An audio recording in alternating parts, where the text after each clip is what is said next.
तो दोस्तों, स्वागत है आपका गुप्ता कोचिंग क्लासेस स्टेशन गली खेतासराय। आइए आज हम कुछ सर्किल की प्रॉपर्टीज़ को पढ़ते हैं। सर्किल में क्या क्या चीज़ें होती हैं, क्या और कहाँ कहाँ होती हैं, वो हम आज आपको विस्तार पूर्वक बताएंगे। फर्स्ट देखेंगे टेंजेंट ऑफ सर्किल, यानी स्पर्श रेखा। स्पर्श रेखा क्या होती है? वृत्त से जो स्पर्श करती हुई रेखा खींची जाती है उसे स्पर्श रेखा कहते हैं। हम इसका परिभाषा कैसे लिखेंगे? इसकी परिभाषा है वह रेखा जो वृत्त के एक ही बिंदु से स्पर्श करती है या प्रतिच्छेदित करती है, उसे वृत्त की स्पर्श रेखा कहते हैं। स्पर्श रेखा तथा उसके कुछ प्रॉपर्टीज होती है, गुण धर्म होते हैं, उसको हम बताते हैं। वृत्त का वह बिंदु जहाँ से स्पर्श रेखा होकर गुजरती है उसे स्पर्श बिंदु कहते हैं। स्पर्श बिंदु जहाँ से स्पर्श रेखा होकर के गुजरती है। एक वृत्त में कितनी स्पर्श रेखाएं खींची जा सकती हैं? क्या आप बता सकते हैं? 1, 2 या फिर 10? तो हम देखेंगे कि हमारा एक वृत्त असंख्य बिंदुओं से मिलकर के बना हुआ है, तो हर बिंदु से एक स्पर्श रेखा खींची जा सकती है। तो जब नंबर ऑफ पॉइंट्स इन्फिनिटिव हैं तो हमारी जो स्पर्श रेखाएं होंगी वो भी क्या होंगी? इन्फिनिटिव होंगी, यानी एक वृत्त से अनगिनत स्पर्श रेखाएं खींची जा सकती हैं। आइए हम इसको एक उदाहरण के तौर पे समझते हैं। जैसे ये एक पार्क है और पार्क के बीचों बीच में हम और हमारा बच्चा खड़ा हुआ है। अब हमारे बच्चे को आइसक्रीम खाने की इच्छा की। अब हमने उससे कहा कि जाओ और गेट के बाहर वहाँ पर 3 दुकानें हैं, जो कि सबसे नज़दीक की दुकान होगी, वहाँ से जाके आइसक्रीम ले लो। बाहर 3 दुकानें हैं, V1, V2 और V3। अब वो जो है जाएगा और सबसे नज़दीक वाला जो कौन सा है, वो गेट पर ही जैसे हम एंट्री करते हैं वहाँ पर V1 की दुकान है और वहाँ से वो निकलता है, सीधे सीधे जाता है और वो उसको जाने के लिए सभी दुकानों पे सबसे पहले V1 से होकर गुजरना पड़ता है, यानी इसके गेट से होकर के जाना पड़ता है। लेकिन अब हम क्या देखते हैं कि सबसे नियरेस्ट कौन सा पॉइंट होगा, यानी सबसे नज़दीक की जो दुकान होगी वो हमारे गेट के पास जो होगी वही, क्योंकि वहाँ से होकर के हमको गुजरना होता है। तो यानी जो सबसे पहली दुकान है वही हमारा क्या है? स्पर्श बिंदु। और बाकी जो दुकानें हैं ये थोड़ी दूरी पर पड़ रही हैं, क्योंकि वो वृत्त की त्रिज्या से अधिक हो रही हैं। तो इस प्रकार हम कह सकते हैं कि क्या पहली दुकान सबसे नज़दीक है? जी हाँ, पहली दुकान सबसे नज़दीक है, क्योंकि यह वृत्त की त्रिज्या है और वृत्त की त्रिज्या सबसे छोटी होती है जो कि स्पर्श बिंदु से टच होती है। पहली दुकान सबसे नज़दीक है और वह 90 अंश का एकदम अर्थात लंब, जिसको कहते हैं हम, दूरी पर लंब होती है, 90 अंश का कोण बनाती है। आइए हम इसको एक फिगर के माध्यम से समझते हैं। यहाँ एक सर्किल है जिसका सेंटर उसको स्पर्श बिंदु से मिलाया गया है, इसको टचिंग पॉइंट कहते हैं। तो हम ये जानते हैं कि यहाँ एक प्रमेय कहती है कि हम केंद्र को स्पर्श बिंदु से मिलाते हैं तो वह 90 अंश का कोण बनाती है।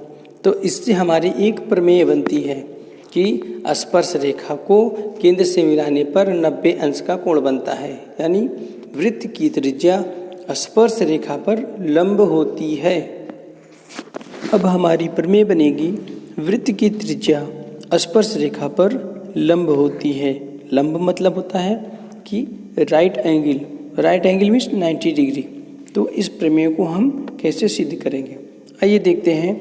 यहाँ पर एक वृत्त की दिया गया है जिसका केंद्र O है और P बिंदु स्पर्श बिंदु है, जिससे XY एक रेखा स्पर्श करती हुई जा रही है। तो हम कैसे इसे प्रूफ करेंगे कि यह 90 डिग्री का होगा, यानी परपेंडिकुलर होगा। हमें प्रूफ करना है कि line OP perpendicular upon XY, यानी XY पर यह लंब है। तो हम इसको प्रूफ करने के लिए एक XY पर पॉइंट लेते हैं जिसका नाम है Q को हम केंद्र O से मिलाते हैं। उसके बाद हम क्या देखते हैं कि OQ की लंबाई OP की लंबाई से अधिक होगी। क्यों? क्योंकि यह वृत्त की त्रिज्या से अधिक है। जब अधिक रहेगा तो स्वाभाविक है कि वो दूर रहेगा।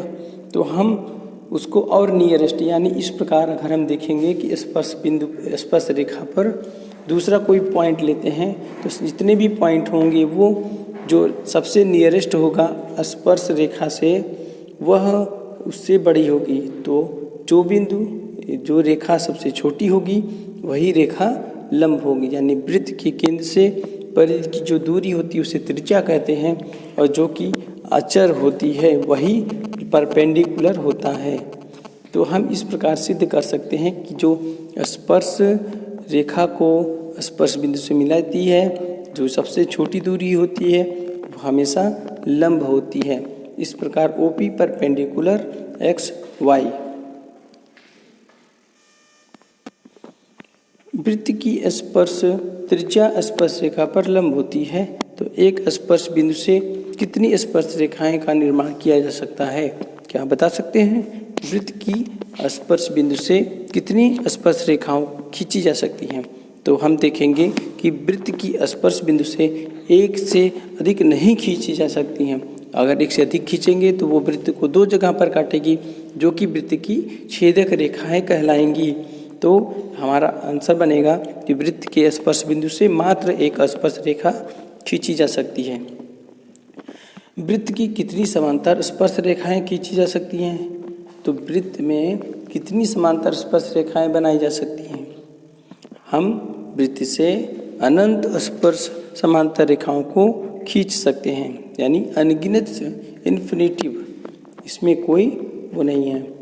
अगर हम पूछें कि वृत्त के व्यास के समांतर कितनी स्पर्श रेखाएं खींच सकते हैं, तो व्यास के यानी डायमीटर बोलते हैं जिसे, तो डायमीटर के पैरेलल कितनी स्पर्श रेखाएं खींच सकते हैं? ओनली 2 खींच सकते हैं। लेकिन व्यास के समांतर कितनी रेखाएं हम इन्फिनिटिव खींच सकते हैं। लेकिन अगर हमने कहा कि कितनी स्पर्श रेखा खींच सकते हैं, तो केवल हम ओनली 2 यानी 2, मात्र 2 हम स्पर्श रेखा खींच सकते हैं। एक ऊपर का है रेखा L और नीचे है रेखा M। ये दोनों क्या हैं? स्पर्श रेखाएं हैं। यानी जीवा, व्यास या छेदक रेखा के समांतर केवल 2 स्पर्श रेखाओं की रचना हो सकती है। तो इस प्रकार हम देखते हैं कि व्यास क्या होता है? त्रिज्या का 2 गुना होता है। जीवा क्या होती है? केंद्र से न होकर जाने वाली रेखा परिधि से परिधि तक, उसे जीवा कहते हैं।